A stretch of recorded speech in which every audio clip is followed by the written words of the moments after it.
Punjabi radio USA ਸੁਣ ਰਹੇ ਸਾਰੇ ਹੀ ਮਾਣਯੋਗ ਅਤੇ ਸਤਿਕਾਰਤ ਸਰੋਤਿਆਂ ਨੂੰ ਬਹੁਤ ਹੀ ਪਿਆਰ ਸਤਿਕਾਰ ਸਾਹਿਬ ਦੋਨੋਂ ਵਾਰ ਜੋੜ ਕੇ ਨਿੱਘੀ ਜਿਹੀ ਸਤਿ ਸ੍ਰੀ ਅਕਾਲ। ਸਭ ਨੂੰ ਜੀਵਨ ਨੂੰ ਆਖਦੇ ਹਾਂ। ਸੋ ਤੋਂ ਪ੍ਰੋਗਰਾਮ ਦੇ ਵਿੱਚ ਆਪ ਸਭ ਦਾ ਸਵਾਗਤ ਹੈ। ਪ੍ਰੋਗਰਾਮ ਲੈ ਕੇ ਹਾਜ਼ਰ ਹੋ ਚੁੱਕੇ ਹਾਂ। ਮਿੰਟੂ ਗੁਰੂਸਰੀਆ ਜੀ ਆਪਣੇ ਨਾਲ ਜੁੜ ਚੁੱਕੇ ਨੇ ਖਬਰ ਦੇ ਅੰਦਰ ਪ੍ਰੋਗਰਾਮ ਦੇ ਵਿੱਚ। ਜੀ ਆਇਆਂ ਨੂੰ ਸਵਾਗਤ ਹੈ। ਸਤਿ ਸ਼੍ਰੀ ਅਕਾਲ ਜੀ।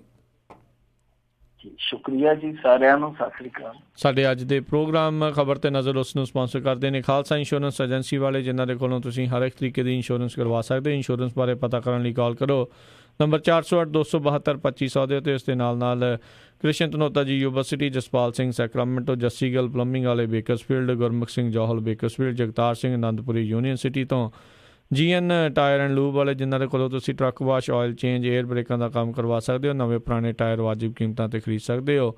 ਇਹਨਾਂ ਦੀਆਂ 2 ਲੋਕੇਸ਼ਨ ਨੇ, ਸੈਂਟਾਨੈਲਾ ਅਤੇ ਮਡੇਰਾ 'ਚ। ਹੋਰ ਜਾਣਕਾਰੀ ਲਈ ਕਾਲ ਨਿੰਮਾ ਸਹੋਤਾ 209-277-0113 2092770113 ਅਤੇ ਨਾਲ ਹੀ ਸ਼ਿਕਾਗੋ ਪੀਜ਼ਾ ਵਿਦ ਟਵਿਸਟ, ਜਿਨ੍ਹਾਂ ਦੇ ਕੋਲੋਂ ਤੁਸੀਂ veg, non veg, Indian style ਜਿਹੜੇ ਪੀਜ਼ੇ ਆ ਉਹ ਤੁਸੀਂ ਔਡਰ ਕਰ ਸਕਦੇ ਹੋ। ਇਹਨਾਂ ਦੇ ਸਵਾਦ ਪੀਜ਼ੇ ਜਿਹੜੇ ਆ ਔਡਰ ਕਰਨ ਦੇ ਲਈ ਵੈਬਸਾਈਟ ਵਿਜ਼ਿਟ ਕਰੋ chicagopizzatwist.com ਅਤੇ 10% ਡਿਸਕਾਊਂਟ ਲੈਣ ਦੇ ਲਈ ਇਹਨਾਂ ਦੀ ਇਸ ਵੈਬਸਾਈਟ 'ਤੇ ਕੂਪਨ ਕੋਡ 1313 ਜਿਹੜਾ ਆ ਉਹ ਇਸਤੇਮਾਲ ਕਰ ਸਕਦੇ ਹੋ। ਅਤੇ ਇਹਨਾਂ ਸਾਰਿਆਂ ਦਾ ਅਸੀਂ ਬਹੁਤ ਬਹੁਤ ਧੰਨਵਾਦ ਕਰਦੇ ਹਾਂ। ਜੇਕਰ ਤੁਸੀਂ ਜਾਂ ਕੋਈ ਹੋਰ ਕਾਰੋਬਾਰ ਇਸ ਪ੍ਰੋਗਰਾਮ ਨੂੰ ਸਪਾਂਸਰ ਕਰਨਾ ਚਾਹੁੰਦੇ ਹੋ, ਸੰਪਰਕ ਕਰੋ 408-722-7698 ਦੇ ਉੱਤੇ।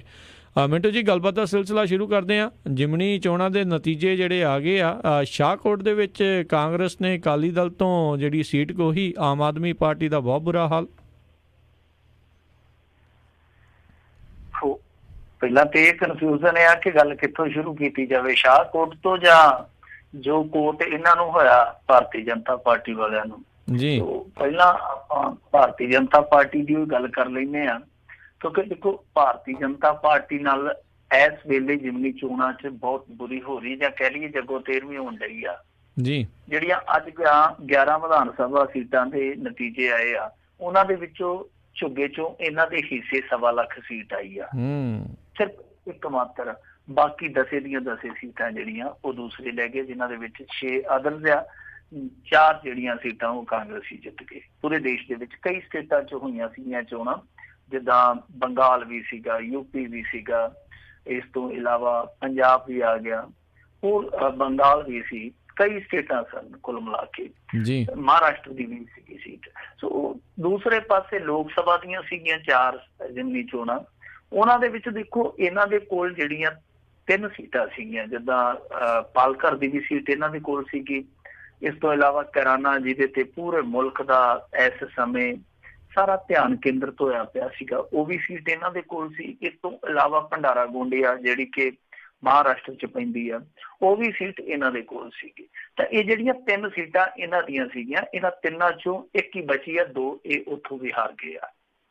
ਔਰ ਕੈਰਾਨਾ ਦੇ ਵਿੱਚ ਵੀ ਇਹਨਾਂ ਦੀ ਬਹੁਤ ਕਰਾਰੀ ਹਾਰ ਹੋਈ ਆ, ਕਿਉਂਕਿ ਇਹਨਾਂ ਦੀ ਉਮੀਦਵਾਰ ਜਿਹੜਾ ਕਿ ਉੱਥੇ ਇਹਨਾਂ ਦਾ ਪਹਿਲਾਂ ਮੈਂਬਰ ਪਾਰਲੀਮੈਂਟ ਹੁੰਦਾ ਸੀ ਹੁਕਮ ਸਿੰਘ, ਜਿਹਦਾ ਇੰਤਕਾਲ ਹੋ ਗਿਆ ਸੀ, ਉਹਦੀ ਧੀ ਸੀਗੀ ਮਰਗਾਂਕਾ ਸਿੰਘ ਖੜੀ, ਉਹ ਹਾਰ ਗਈ। ਸੋ ਉਹਨੂੰ ਹਰਾਇਆ ਰਾਸ਼ਟਰੀ ਲੋਕ ਦਲ ਦੀ ਉਮੀਦਵਾਰ ਬੀਬੀ ਤਬਸਮ ਹਸਨ ਨੇ। ਸੋ ਕਾਫੀ ਕੁਛ ਹੈ ਜਿਹੜਾ ਭਾਰਤੀ ਜਨਤਾ ਪਾਰਟੀ ਲਈ ਅੱਜ ਨਿਰਾਸ਼ਾਜਨਕ ਰਿਹਾ। ਔਰ ਇਕੱਲਾ ਭਾਰਤੀ ਜਨਤਾ ਪਾਰਟੀ ਲਈ ਨਹੀਂ, ਅੱਜ ਬਿਹਾਰ ਦੇ ਵਿੱਚ ਵੀ ਬੜੀ ਤਗੜੀ ਉਤਲ ਪੁਤਲ ਹੋਈ ਆ। ਇਹਨਾਂ ਦੀ ਜਿਹੜੀ ਉੱਥੇ ਰਵਾਇਤੀ ਸੀਟ ਸੀਗੀ, ਜੋ ਕਿ ਹਾਰ ਦੇ ਵਿੱਚ ਨਿਤਿਸ਼ ਕੁਮਾਰ ਹੋਰਾਂ ਦੀ, ਤਾਂ ਉਹ ਸੀਟ ਖੋ ਕੇ ਲੈ ਗਏ ਲਾਲੂ ਹੋਰਾਂ ਦੇ ਮੁੰਡੇ, ਲਾਲੂ ਦੇ ਜਿਹੜੇ ਮੁੰਡੇ ਆ। ਲਾਲੂ ਸਾਹਿਬ ਤੇ ਆਪ ਜੇਲ੍ਹ ਯਾਤਰਾ ਤੇ ਆ, ਉਹ ਤੇ ਆਰਾਮ ਫਰਮਾਉਂਦੇ ਪਏ ਆ, ਪਰ ਉਹਨਾਂ ਦੇ ਮੁੰਡਿਆਂ ਨੇ ਜੋ ਉੱਥੇ ਫਾਈਟ ਕੀਤੀ ਨਿਤਿਸ਼ ਕੁਮਾਰ ਦੇ ਨਾਲ, ਤਾਂ ਉਹਨਾਂ ਨੇ ਬਹੁਤ ਵੱਡੇ ਮਾਰਜਨ ਦੇ ਨਾਲ, ਤਕਰੀਬਨ 40,000 ਦੇ ਮਾਰਜਨ ਦੇ ਨਾਲ ਨਿਤਿਸ਼ ਕੁਮਾਰ ਤੋਂ ਸੀਟ ਖੋ ਲਈ। ਤੇ ਨਿਤਿਸ਼ ਕੁਮਾਰ ਹੋਰੀ ਉਹ ਆਂਦੇ ਨੇ ਨਾ, ਦਿਲ ਕੇ ਫਫੋਲੇ ਜਲ ਉੱਠੇ ਸੀਨੇ ਕੀ ਆਗ ਸੇ, ਤਾਂ ਉਹ ਜਲ ਉੱਠਿਆ, ਕਹਿੰਦੇ ਜੀ ਕਿ ਸਾਨੂੰ ਮਾਰ ਦਿੱਤਾ ਪੈਟਰੋਲ ਦੇ ਰੇਟਾਂ ਨੇ, ਤੇ ਨਾਲ ਸਾਡੇ ਸਾਥੀਆਂ ਨੇ ਅਣਦੇਖੀ ਕੀਤੀ। ਮਤਲਬ ਕਿ ਉੱਥੇ ਵੀ ਪਟਕ ਖੁੱਲ ਕੇ ਸਾਹਮਣੇ ਆਉਣ ਲੱਗ ਪਿਆ ਇੱਕੋ ਝਟਕੇ ਦੇ ਵਿੱਚ। ਸੋ ਕਾਫੀ ਕੁਛ ਹੈ ਜਿਹੜਾ ਅੱਜ ਹੋਇਆ। ਸ਼ਿਵ ਸੈਨਾ ਵਾਲੇ ਤਾਂ ਜਿਹੜੇ ਉਹ ਪਾਲਘਰ ਦੇ ਵਿੱਚ ਜਿਹੜੀ ਇਹਨਾਂ ਨੇ ਇੱਕ ਲੋਕ ਸਭਾ ਸੀਟ ਜਿੱਤੀ ਆ, ਉਸ ਨਤੀਜੇ ਨੂੰ ਲੈ ਕੇ ਉਹ ਤੇ ਚੋਣ ਕਮਿਸ਼ਨ ਕੋਲ ਵੀ ਚਲੇ ਗਏ। ਉਹ ਕਹਿੰਦੇ ਕਿ ਨਤੀਜਾ ਡਿਕਲੇਅਰ ਨਾ ਕਰੋ, ਰੁਕ ਜਾਓ, ਸਾਡਾ ਇਤਰਾਜ਼ ਆ। ਫਿਰ ਉਹ ਜਦੋਂ ਨਤੀਜਾ ਨਹੀਂ ਰੁਕਿਆ ਤਾਂ ਉਹ ਕਹਿੰਦੇ ਕਿ ਅਸੀਂ ਕੋਰਟ 'ਚ ਜਾਵਾਂਗੇ। ਤੇ ਉਹ ਸ਼ਿਵ ਸੈਨਾ ਵਾਲੇ ਵੀ ਉੱਥੇ ਇਹਨਾਂ ਦੇ ਨਾਲ ਬਹੁਤ ਵੱਡੀ ਅੜਫਸੀ ਰੱਖੀ ਬੈਠੇ। ਯਾਨੀ ਭਾਰਤੀ ਜਨਤਾ ਪਾਰਟੀ ਲਈ ਕੁੱਲ ਮਿਲਾ ਕੇ ਹਾਲਤ ਜਿਹੜੀ ਆ ਉਹ ਜ਼ਿਮਨੀ ਚੋਣਾਂ 'ਚ ਬਹੁਤ ਪਤਲੀ ਹੋ ਰਹੀ ਆ। ਇੱਥੋਂ ਤੱਕ ਕਿ ਇੱਕ ਸਰਵੇ ਵੀ ਆ ਗਿਆ ਪਿੱਛੇ ਜੇ, ਉਸ ਸਰਵੇ ਦੇ ਵਿੱਚ ਕਿਉਂਕਿ ਪਹਿਲਾਂ 2 ਵਾਰੀ ਉਹ ਸਰਵੇ ਹੋਇਆ ਤਾਂ ਉਹਨਾਂ ਨੇ ਨਰਿੰਦਰ ਮੋਦੀ ਨੂੰ ਬਹੁਤ ਮਜ਼ਬੂਤ ਸਥਿਤੀ 'ਚ ਦੱਸਿਆ ਸੀਗਾ। ਪਰ ਜਿਹੜਾ ਹੁਣ ਤਾਜ਼ਾ ਸਰਵੇ ਹੈ, ਤੀਜੀ ਦਫਾ ਜਦੋਂ ਉਹਨਾਂ ਨੇ ਸਰਵੇ ਕੀਤਾ, ਔਰ ਕਿਉਂਕਿ ਉਹ ਸਰਵੇ ਜ਼ਮੀਨੀ ਪੱਧਰ ਤੇ ਜਾ ਕੇ ਕਰਦੇ ਤਾਂ ਕਿ 6 ਮਹੀਨੇ ਦੇ ਵਕਤ ਦੇ ਬਾਅਦ ਉਹ ਰਿਪੋਰਟਾਂ ਜਾਰੀ ਕਰਨ, ਤਾਂ ਕਿ ਉਹ ਜਿਹੜੀਆਂ ਰਿਪੋਰਟਾਂ ਪੂਰੀਆਂ ਭਰੋਸੇਯੋਗ ਹੋਣ। ਤਾਂ ਜਿਹੜੀ ਹੁਣ ਤੀਸਰੀ ਰਿਪੋਰਟ ਆਈ ਆ ਉਹਦੇ 'ਚ 7% ਜਿਹੜੀ ਹੈ ਨਰਿੰਦਰ ਮੋਦੀ ਦੀ ਉਹ ਲੋਕਪ੍ਰਿਯਤਾ ਘਟ ਗਈ ਆ। ਤਾਂ ਇਹਦਾ ਮਤਲਬ ਹੈ ਕਿ ਭਾਰਤੀ ਜਨਤਾ ਪਾਰਟੀ ਦਾ ਜਿਹੜਾ ਪਾਣੀ ਚੜਿਆ ਸੀ ਉਹਦਾ ਪਤਨ ਸ਼ੁਰੂ ਹੋ ਗਿਆ। ਹੁਣ ਆਉਣ ਵਾਲੇ ਸਮੇਂ ਦੇ ਵਿੱਚ ਰਾਜਸਥਾਨ 'ਚ, ਮੱਧ ਪ੍ਰਦੇਸ਼ 'ਚ ਜਦੋਂ ਇਹ ਜਾਣਗੇ ਇਲੈਕਸ਼ਨ ਲੜਨ ਵਾਸਤੇ ਤਾਂ ਬਹੁਤ ਭਾਰੀ ਦਬਾਅ ਹੋਏਗਾ। ਤਾਂ ਕੁੱਲ ਮਿਲਾ ਕੇ ਯੂਪੀ ਦੇ ਵਿੱਚ ਕਿਰਾਨਾ ਇਹਨਾਂ ਦੇ ਹੱਥੋਂ ਕਿਰ ਗਿਆ। ਦੂਸਰੀ ਜਿਹੜੀ ਅੱਗੇ ਇਹਨਾਂ ਦੀ ਹਾਰ ਹੋਈ ਸੀਗੀ ਫੂਲਪੁਰ ਦੇ ਵਿੱਚ, ਉਹਦੇ ਤੇ ਵੀ ਮੋਹਰ ਲੱਗ ਗਈ ਕਿਉਂਕਿ ਤੁੱਕਾ ਨਹੀਂ ਸੀਗਾ। ਅਸਲ ਦੇ ਵਿੱਚ ਇਹਨਾਂ ਦੇ ਰਾਜ ਭਾਗ ਨੂੰ ਉੱਥੇ ਨਕਾਰਿਆ ਜਾ ਰਿਹਾ। ਰਹੀ ਗੱਲ ਹੁਣ ਸ਼ਾਹਕੋਟ ਦੀ, ਸ਼ਾਹਕੋਟ ਦੇ ਵਿੱਚ ਲਾਡੀ ਸ਼ਾਹ ਬਣ ਗਿਆ। ਉਹ ਲਾਡੀ ਜਿੱਤ ਗਿਆ ਔਰ ਜਿੱਤਿਆ ਵੀ ਬਹੁਤ ਸ਼ਾਨਦਾਰ ਢੰਗ ਦੇ ਨਾਲ ਆ, 38,801 ਵੋਟ ਨਾਲ, ਬਹੁਤ ਵੱਡਾ ਮਾਰਜਨ ਆ। ਤਾਂ ਇੱਥੇ ਵੀ ਜਿਵੇਂ ਉੱਥੇ ਨਿਤਿਸ਼ ਕੁਮਾਰ ਹੋਰੀ ਤੇ ਦੂਸਰੇ ਤੀਸਰੇ ਝਗੜੀ ਜਾਂਦੇ ਆ ਸ਼ਿਵ ਸੈਨਾ ਵਾਲੇ ਭਾਰਤੀ ਜਨਤਾ ਪਾਰਟੀ ਨਾਲ, ਇੱਥੇ ਵੀ ਹਾਰ ਨੇ ਦੋਨਾਂ ਧਿਰਾਂ ਨੂੰ, ਆਮ ਆਦਮੀ ਪਾਰਟੀ ਵਾਲਿਆਂ ਨੂੰ, ਅਕਾਲੀਆਂ ਨੂੰ ਬਹੁਤ ਜ਼ਿਆਦਾ ਨਮੋਸ਼ ਕਰ ਦਿੱਤਾ। ਕਿਉਂਕਿ ਅਕਾਲੀਆਂ ਨਾਲ ਇਹ ਹੋਈ ਆ ਕਿ ਸਿੱਧੇ ਤੌਰ ਤੇ ਸੁਖਬੀਰ ਆ ਗਿਆ ਉੱਥੇ, ਕਿਉਂਕਿ ਸੁਖਬੀਰ ਨੇ ਬਹੁਤ ਵੱਡੇ ਪੱਧਰ ਤੇ ਪ੍ਰਚਾਰ ਕੀਤਾ ਸੀਗਾ। ਤਾਂ ਸੁਖਬੀਰ ਹੁਣ ਕੀ ਕਹਿੰਦਾ ਉਹ ਜਿਵੇਂ ਆਂਦੇ ਨੇ ਕਿ ਸ਼ਰੀਕ ਮਰੇ ਤੇ ਵਿਹੜਾ ਮੋਕਲਾ ਹੋਵੇ। ਉਹ ਕਹਿੰਦੇ ਜੀ ਅਸੀਂ ਤੇ ਫਿਰ ਵੀ ਆਪਦੀਆਂ ਪਿਛਲੀ ਵਾਰ ਨਾਲੋਂ ਜਿਹੜੀਆਂ ਵੋਟਾਂ ਸੀਗੀਆਂ ਤਕਰੀਬਨ ਲੈ ਹੀ ਗਏ ਆ, 3,000 ਦਾ ਫਰਕ ਰਹਿ ਗਿਆ। ਆਮ ਆਦਮੀ ਪਾਰਟੀ ਵਾਲੇ ਤੇ ਸਾਫ਼ ਹੋ ਗਿਆ ਨਾ। ਤੇ ਦੂਸਰੇ ਪਾਸੇ ਆਮ ਆਦਮੀ ਪਾਰਟੀ ਵਾਲਿਆਂ ਨਾਲ ਤੇ ਜਗੋ ਤੇਰ ਵੀ ਨਹੀਂ, ਮੈਂ ਕਹੂੰਗਾ ਜਗੋ ਚੌਧ ਵੀ ਹੋ ਗਈ ਆ। ਪਿਛਲੀ ਦਫਾ ਉਹ 41,000 ਵੋਟ ਲੈ ਕੇ ਗਏ ਸਨ, ਐਤਕੀ ਉਹ 2,000 ਵੋਟ ਤੇ ਅਪੜਿਆ। ਤੇ ਉਹਨਾਂ ਦੇ ਪਿੱਛੇ ਨੋਟਾ ਸੀਗਾ, ਨੋਟਾ ਨੂੰ 1265 ਵੋਟਾਂ ਪੈ ਗਈਆਂ। ਤੇ ਸ਼੍ਰੋਮਣੀ ਅਕਾਲੀ ਦਲ ਅੰਮ੍ਰਿਤਸਰ ਦਾ ਜਿਹੜਾ ਉਮੀਦਵਾਰ ਸੀ ਉਹਨੂੰ ਤਾਂ ਮੇਰੇ ਖਿਆਲ ਦੇ ਨਾਲ ਨੋਟਾਂ ਤੋਂ ਵੀ ਘੱਟ ਪਈਆਂ, 500। ਤੇ ਜਿਹੜੇ ਹਾਥੀ ਵਾਲੇ ਸੀ ਉਹ ਤੇ 500 ਨੂੰ ਵੀ ਨਹੀਂ ਅਪੜੇ, ਉਹਦੇ ਪਿੱਛੇ ਹੀ ਰਹਿ ਗਏ ਆ। ਖੈਰ ਜ਼ਮਾਨਤ ਜ਼ਬਤ ਹੋ ਗਈ ਆਮ ਆਦਮੀ ਪਾਰਟੀ ਦੀ, ਉਸ ਤੋਂ ਬਾਅਦ ਬਹਿਸ ਛਿੜ ਗਈ ਇਹਨਾਂ ਦੀ ਆਪੋ ਵਿੱਚ ਦੀ। ਜਿਹੜਾ ਇਹਨਾਂ ਦਾ ਸਹਿ ਪ੍ਰਧਾਨ ਬਣਿਆ ਨਵਾਂ ਬਲਵੀਰ ਸਿੰਘ, ਉਹ ਕਹਿੰਦਾ ਜੀ ਕਿ ਇਹਨਾਂ ਨੇ ਬਹੁਤ ਹੀਰਾਫੇਰੀ ਕੀਤੀ, ਇਹ ਕੀਤਾ ਉਹ ਕੀਤਾ। ਸੁਖਪਾਲ ਖਹਿਰਾ ਕਹਿੰਦਾ ਕਿ ਗੱਲ ਸੁਣੋ ਮੇਰੀ, ਅਸੀਂ ਤੇ ਪਹਿਲਾਂ ਹੀ ਰੋਏ ਸਾਂ, ਅਸੀਂ ਤੇ ਪਹਿਲਾਂ ਹੀ ਪਿੱਟੇ ਸਾਂ ਕਿ ਇਹ ਇਲੈਕਸ਼ਨ ਨਾ ਲੜਿਆ ਜਾਵੇ। ਤੇ ਦਿੱਲੀ ਵਾਲਿਆਂ ਨੇ ਇਹ ਸਿੱਧੇ ਤੌਰ ਤੇ ਸਾਨੂੰ ਮੰਨਿਆ, ਕਿਉਂਕਿ ਪਹਿਲਾਂ ਤੇ ਇਹਨਾਂ ਦੀ ਮਾਫੀ ਨੇ ਰਗੜਾ ਬੰਨਿਆ, ਉੱਤੋਂ ਇਹਨਾਂ ਨੇ ਜਿੱਦ ਕਰਕੇ, ਕਿਉਂਕਿ ਉਹ ਕਹਿੰਦੇ ਕਿ ਬਲਵੀਰ ਸਿੰਘ ਜਿਹੜਾ ਉਹ ਦਿੱਲੀ ਵਾਲਿਆਂ ਦਾ ਹੀ ਕਰਿੰਦਾ, ਇਹਨਾਂ ਨੇ ਜਿੱਦ ਫੜ ਕੇ ਇਹ ਚੋਣ ਲੜੀ ਅਤੇ ਸਾਡਾ ਹਾਲ ਇਹ ਹੋਇਆ। ਸੋ ਸੁਖਪਾਲ ਖਹਿਰੇ ਨੇ ਅੱਜ ਸਿੱਧੇ ਤੌਰ ਤੇ ਕਹਿਤਾ ਕਿ ਡਾਕਟਰ ਧਰਮਵੀਰ ਗਾਂਧੀ ਵਰਗੇ ਬੰਦਿਆਂ ਦੀ ਜੇ ਵਾਪਸੀ ਕਰੀਏ ਤੇ ਫਿਰ ਕੋਈ ਗੱਲ ਬਣੂਗੀ। ਉਹ ਕਹਿੰਦਾ ਕਿ ਮੈਂ ਤੇ ਭਗਵੰਤ ਮਾਨ ਨੇ ਇਹਨਾਂ ਨੂੰ ਪਹਿਲਾਂ ਰੋਕਿਆ ਸੀਗਾ ਕਿ ਇੱਥੇ ਨਾ ਜਾਈਏ, ਪਰ ਨਾ ਚੋਣ ਲੜੀਏ। ਤਾਂ ਇਹਨਾਂ ਨੇ ਜਲੂਸ ਕਢਾ ਲਿਆ। ਖੈਰ ਇਹ ਤੇ ਆਪਣੀ ਇਹਨਾਂ ਦੀ ਫੋਟੋ ਜਿਹੜੀ ਉਹ ਵੀ ਜ਼ਾਹਰ ਹੋਣ ਡਈ ਕਿ ਕਿਸ ਤਰ੍ਹਾਂ ਰੱਸਾਕਸ਼ੀ ਹੈ ਜਿਹੜੀ ਉਹ ਅੰਦਰੂਨੀ ਚੱਲਦੀ ਪਈ ਆ। ਬਹਰਹਾਲ ਅਕਾਲੀਆਂ ਲਈ ਇਹ ਇੱਕ ਬਹੁਤ ਵੱਡਾ ਝਟਕਾ। ਉਹ ਹੁਣ ਜਿਵੇਂ ਮਰਜ਼ੀ ਕਰੀ ਜਾਣ, ਦੇਖੋ ਜੇ ਕੋਈ ਬੰਦਾ ਬੇਸ਼ਰਮੀ ਨਾਲ ਢੀਠ ਹੋ ਜਾਵੇ ਤੇ ਫਿਰ ਤੇ ਕਹਿਣਾ ਕੀ ਆ। ਪਰ ਅਕਾਲੀ ਦਲ ਲਈ ਇਹ ਝਟਕਾ ਇਸ ਕਰਕੇ ਆ ਕਿਉਂਕਿ ਇਹਨਾਂ ਦੇ ਕੋਲ ਇਹ ਸੀਟ ਬਹੁਤ ਲੰਮੇ ਚਿਰ ਤੋਂ ਸੀ, 1992 ਤੋਂ ਲਗਾਤਾਰ ਜਿੱਤਦੇ ਆਏ। 1992 ਚ ਵੀ ਜਿਹੜੀ ਕਾਂਗਰਸ ਦੀ ਜਿੱਤ ਹੋਈ ਇੱਕ ਮਾਤਰ, ਉਹ ਐਸੀ ਜਿੱਤ ਸੀ ਜਦੋਂ ਅਕਾਲੀ ਦਲ ਨੇ ਬਾਈਕਾਟ ਕੀਤਾ ਹੋਇਆ ਸੀਗਾ। ਸੋ ਜਿਸ ਸੀਟ ਤੇ ਇਹਨਾਂ ਦਾ ਅੱਜ ਤੱਕ ਗਲਬਾ ਰਿਹਾ ਉਹ ਸੀਟ ਚਲੇਗੀ। ਹੁਣ ਜੋ ਮਰਜ਼ੀ ਕਹੀ ਜਾਣ, ਪਰ ਅਕਾਲੀ ਦਲ ਲਈ ਵੀ ਇੱਕ ਝਟਕਾ। ਆਮ ਆਦਮੀ ਪਾਰਟੀ ਦੀ ਹਾਰ ਨੂੰ ਇਹ ਆਪਣੀ ਹਾਰ ਦੀ ਚਾਦਰ ਥੱਲੇ ਲੁਕਾਉਣ ਦਾ ਯਤਨ ਕਰਨ ਮੇਰੇ ਖਿਆਲ ਦੇ ਨਾਲ ਚੰਗਾ ਨਹੀਂ ਹੈ। ਕਿਉਂਕਿ ਆਮ ਆਦਮੀ ਪਾਰਟੀ ਦੀ ਹਾਰ ਠੀਕ ਆ, ਪਰ ਜੇ ਉਹਦੀ ਚਾਦਰ ਇੱਕ ਆਪਦੀ ਹਾਰ ਲੁਕਾਉਣ ਤਾਂ ਇਹ ਵਾਜਬ ਨਹੀਂ ਹੋਏਗਾ। ਕਿਉਂਕਿ ਇਸ ਸਮੇਂ ਅਕਾਲੀ ਦਲ ਨੂੰ ਜਿਹੜਾ ਲੋਕਾਂ ਨੇ ਪਿਛਲੀਆਂ ਚੋਣਾਂ ਦੇ ਵਿੱਚ ਨਕਾਰਿਆ ਸੀਗਾ, ਉਹ ਨਕਾਰਿਆ ਹੋਇਆ ਉਹਨਾਂ ਦਾ ਪੱਖ ਹਾਲੇ ਵੀ ਮਜ਼ਬੂਤ ਨਹੀਂ ਹੋਇਆ। ਸੋ ਉਹ ਉੱਥੇ ਦੇ ਉੱਥੇ ਹੀ ਖੜੇ ਆ। 2019 ਚ ਜਦੋਂ ਜਾਣਗੇ ਹੁਣ ਉਹਨਾਂ ਨੂੰ 100 ਵਾਰ ਸੋਚਣਾ ਪਊਗਾ ਕਿ ਕੀ ਬਣੂਗਾ ਸਾਡਾ, ਕਿਉਂਕਿ ਉਮੀਦ ਤੇ ਸੀਗੀ ਕਿ ਸਭ ਕੁਛ ਹੈ ਜਿਹੜਾ ਠੀਕ ਹੋਊਗਾ, ਅਸੀਂ ਇੱਕ ਇਲੈਕਸ਼ਨ ਜਿੱਤ ਲਾਂਗੇ, ਰਿਵਾਈਵ ਕਰਾਂਗੇ ਅਸੀਂ, ਪਰ ਉਹ ਸਾਰੀਆਂ ਸਕੀਮਾਂ, ਉਹ ਸਾਰੀਆਂ ਘਾਟਾਂ ਜਿਹੜੀਆਂ ਉਹ ਘੜੀਆਂ ਰਹਿ ਗਈਆਂ।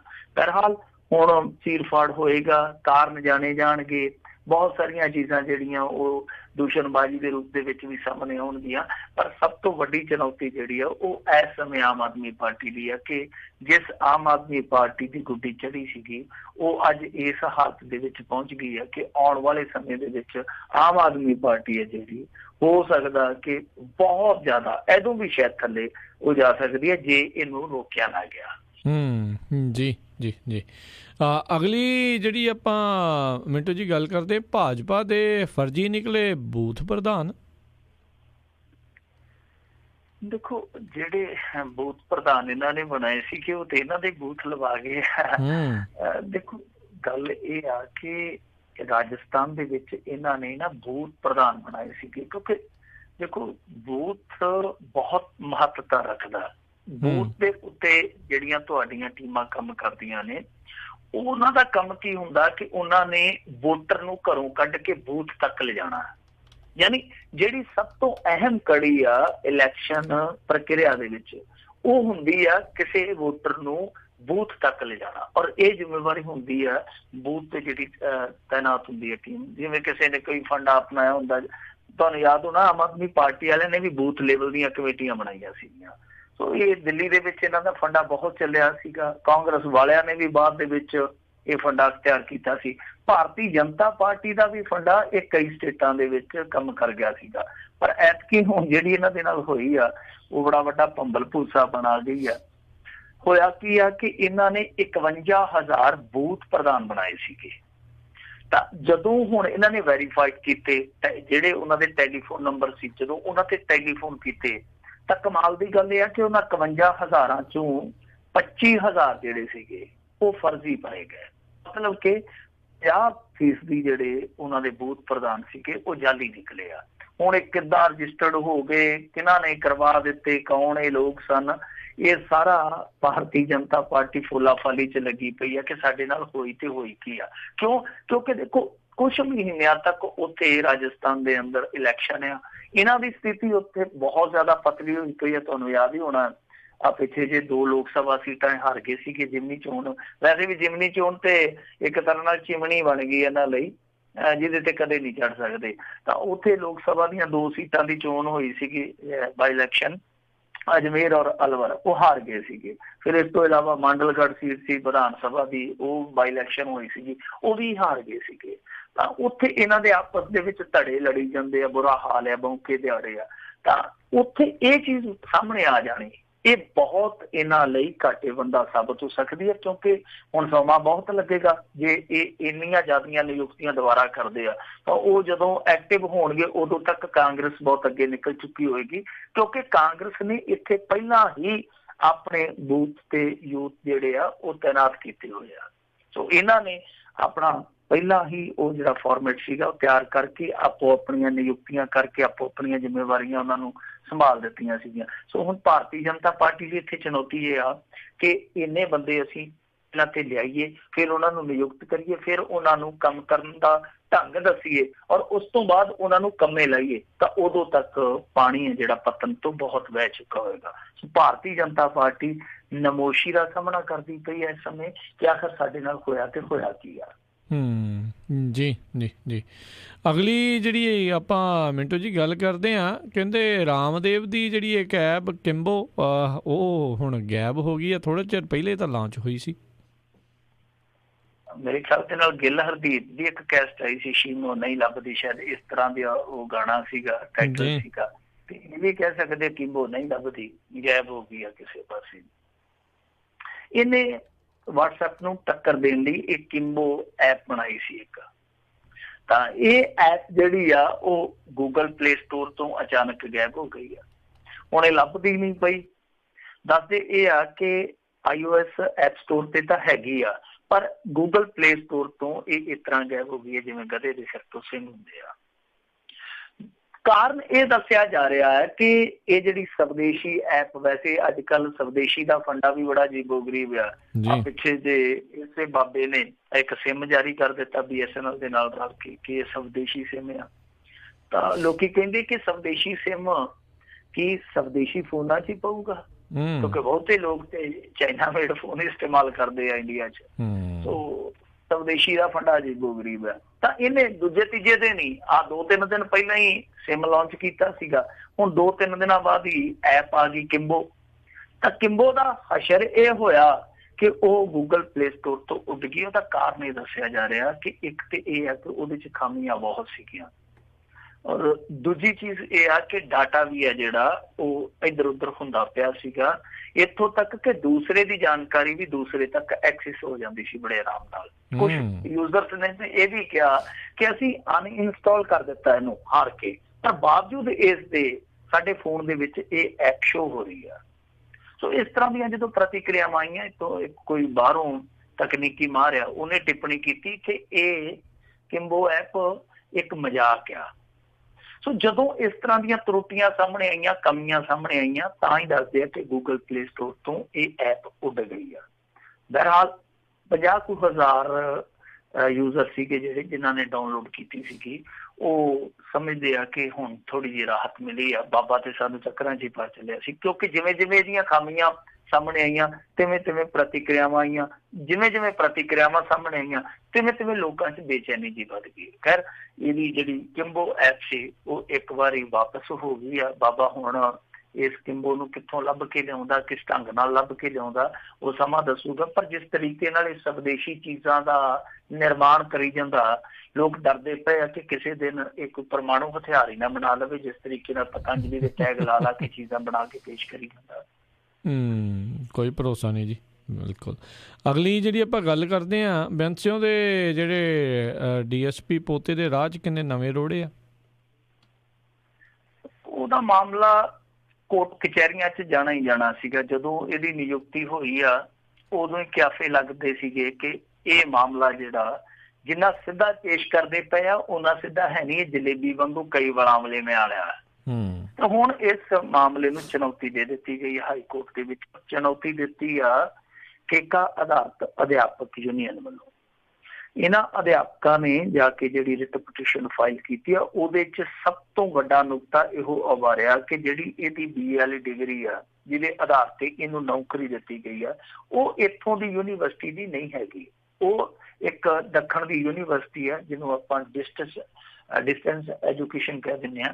ਤਾਂ ਉਹ ਇਸ ਤਰੀਕੇ ਦੇ ਨਾਲ ਡਿਗਰੀ ਕਰਾਉਂਦੀ ਆ। ਤਾਂ ਜਦੋਂ ਉਹ ਡਿਗਰੀ ਇੱਥੇ ਪੰਜਾਬ ਦੇ ਵਿੱਚ ਮਾਨਤਾ ਪ੍ਰਾਪਤੀ ਹੈ ਨਹੀਂ, ਔਰ ਇਹ ਤਰਕ ਵੀ ਦਿੱਤਾ ਗਿਆ, ਨਾਲ ਇਹ ਤੱਥ ਵੀ ਪੇਸ਼ ਕੀਤਾ ਗਿਆ ਕਿ ਦੇਖੋ ਇੱਥੇ ਬਹੁਤ ਸਾਰੀਆਂ ਨਿਯੁਕਤੀਆਂ ਜਿਹੜੀਆਂ ਉਹ ਇਸੇ ਕਰਕੇ ਰੱਦ ਕਰ ਦਿੱਤੀਆਂ ਗਈਆਂ ਕਿਉਂਕਿ ਬਾਹਰੀ ਯੂਨੀਵਰਸਿਟੀਆਂ ਤੋਂ ਉਹ ਡਿਗਰੀਆਂ ਪ੍ਰਾਪਤ ਕੀਤੀਆਂ ਗਈਆਂ ਸੀ, ਜਿਹਦੇ ਵਿੱਚ ਕੁਝ ਕਲਰਕਾਂ ਦਾ ਹਵਾਲਾ ਦਿੱਤਾ ਗਿਆ।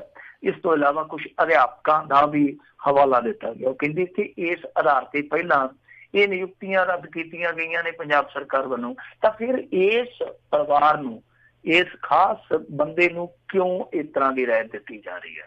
ਸੋ ਇਹ ਜਿਹੜੀ ਹੁਣ ਉੱਥੇ ਸੁਣਵਾਈ ਚੱਲੂਗੀ, ਇਹਦੇ ਵਿੱਚ ਪੰਜਾਬ ਸਰਕਾਰ ਨੂੰ ਨੋਟਿਸ ਹੋਊਗਾ, ਪੰਜਾਬ ਸਰਕਾਰ ਜਾ ਕੇ ਜਵਾਬ ਦੇਊਗੀ। ਜੇ ਮੰਨ ਲਓ ਪੰਜਾਬ ਸਰਕਾਰ ਉੱਥੇ ਕੇਸ ਹਾਰ ਜਾਂਦੀ ਆ ਤੇ ਕੱਲ ਨੂੰ ਸਰਕਾਰ ਬਦਲ ਜਾਂਦੀ ਹੈ, ਕੋਈ ਇਸ ਬੰਦੇ ਦੀ ਮੰਨ ਲਓ ਇਹ ਨੌਕਰੀ ਚਲੇ ਜਾਂਦੀ ਹੈ, ਪਰ ਉਦੋਂ ਤੱਕ ਜਿਹੜੇ ਇਹ ਲਾਭ ਲੈ ਜਾਂਦਾ ਜਾਂ ਐਸ਼ ਕਰ ਜਾਂਦਾ ਉਹ ਕੌਣ ਮੋੜੂਗਾ, ਉਹ ਕਿਵੇਂ ਮੁੜੂਗੀ, ਸਾਰੀ ਚੀਜ਼ ਸਮਝ ਤੋਂ ਪਰੇ ਦੀ ਗੱਲ ਹੈ। ਔਰ ਦੂਜੀ ਗੱਲ ਇਹ ਆ ਕਿ ਇਸ ਮਾਮਲੇ 'ਚ ਕੁਛ ਮਾਰੇ ਵੀ ਦੱਸਦੇ ਆ, ਮੀਡੀਆ ਨਾਲ ਜੁੜੇ ਸੱਜਣ ਵੀ ਦੱਸਦੇ ਆ ਕਿ ਇਸ ਮੁੰਡੇ ਦੀ ਜਿਹੜੀ ਉਮਰ ਸੀਗੀ ਉਹ ਵੀ ਨਿਰਧਾਰਤ ਉਮਰ ਤੋਂ ਕੁਛ ਦਿਨ ਜਾਂ ਕੁਛ ਹਫ਼ਤੇ ਵੱਧ ਬਣਦੀ ਸੀ। ਉਹਦੇ ਵਿੱਚ ਵੀ ਜੋੜ ਤੋੜ ਕੀਤੀ ਗਈ। ਹਾਲਾਂਕਿ ਇਸ ਪਟੀਸ਼ਨ ਦੇ ਵਿੱਚ ਇਸ ਨੁਕਤੇ ਨੂੰ ਚੁੱਕਿਆ ਗਿਆ ਜਾਂ ਨਹੀਂ ਚੁੱਕਿਆ ਗਿਆ ਇਹ ਸਾਫ਼ ਨਹੀਂ ਹੋਇਆ, ਪਰ ਦੱਸਦੇ ਆ ਕਿ ਉਮਰ ਦਾ ਵੀ ਇੱਕ ਰੌਲਾ ਰੱਪਾ ਹੈਗਾ। ਉਹ ਕਿੰਨਾ ਕੁ ਦਮ ਰੱਖਦਾ, ਕਿੰਨਾ ਕੁ ਖਮ ਰੱਖਦਾ, ਇਹ ਵੀ ਸ਼ਾਇਦ ਆਉਣ ਵਾਲੇ ਦਿਨਾਂ 'ਚ ਪਤਾ ਲੱਗ ਜੂ। ਤਾਂ ਉਦਾਂ ਆਪਾਂ ਕਹਿ ਸਕਦੇ ਹਾਂ ਕਿ ਜਿਹੜੀ DSP ਦੀ ਨਿਯੁਕਤੀ ਸੀਗੀ ਉਹ ਇੱਕ ਵਾਰੀ ਫੇਰ ਇਸ ਭੰਵਰ ਦੇ ਵਿੱਚ ਫਸ ਗਈ ਆ, ਡੱਕੇ ਡੋਲੇ ਖਾਊਗੀ। ਪਾਰ ਲੱਗਦੀ ਆ ਜਾਂ ਪਾਰ ਡੁੱਬਦੀ ਆ, ਪਾਰ ਲੱਗਦੀ ਹੈ ਜਾਂ ਆ ਡੁੱਬਦੀ ਆ, ਇਹ ਸਮਾਂ ਨਿਰਧਾਰਿਤ ਕਰੂਗਾ।